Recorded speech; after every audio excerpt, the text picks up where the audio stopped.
സങ്കീർത്തനങ്ങൾ 23. ദാവീദിന്റെ ഒരു സങ്കീർത്തനം. യഹോവ എൻ്റെ ഇടയനാകുന്നു, എനിക്ക് മുട്ടുണ്ടാകുകയില്ല. പച്ചയായ പുൽപ്പുറങ്ങളിൽ അവൻ എന്നെ കിടത്തുന്നു, സ്വസ്ഥതയുള്ള വെള്ളത്തിനരികത്തേക്ക് എന്നെ നടത്തുന്നു. എൻ്റെ പ്രാണനെ അവൻ തണുപ്പിക്കുന്നു, തിരുനാമനിമിത്തം എന്നെ നീതിപാതകളിൽ നടത്തുന്നു. കൂരിരുൾ താഴ്വരയിൽ കൂടി നടന്നാലും ഞാൻ ഒരനർത്ഥവും ഭയപ്പെടുകയില്ല.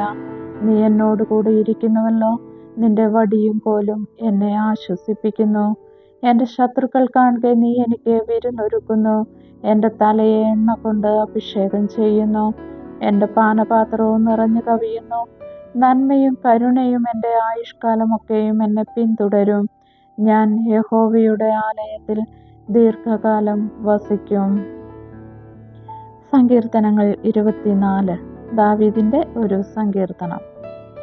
ഭൂമിയും അതിൻ്റെ പൂർണ്ണതയും ഭൂതലവും അതിൻ്റെ നിവാസികളും യഹോവയ്ക്കുള്ളതാകുന്നു.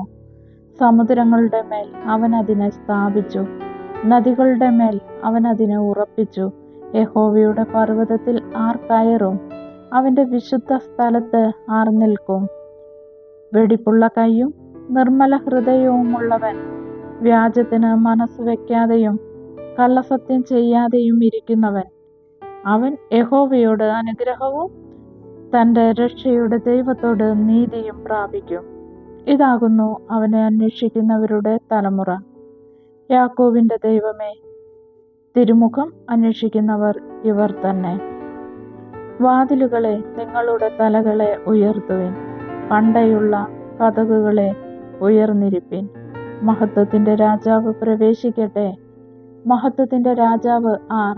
ബലവാനും വീരനുമായ യഹോവ, യുദ്ധവീരനായ യഹോവ തന്നെ. വാതിലുകളെ, നിങ്ങളുടെ തലകളെ ഉയർത്തുവിൻ, പണ്ടയുള്ള കതകുകളെ ഉയർന്നിരിപ്പിൻ.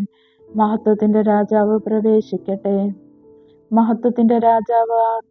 സൈന്യങ്ങളുടെ യഹോവ തന്നെ. അവനാകുന്നു മഹത്വത്തിന്റെ രാജാവ്. ആമേൻ.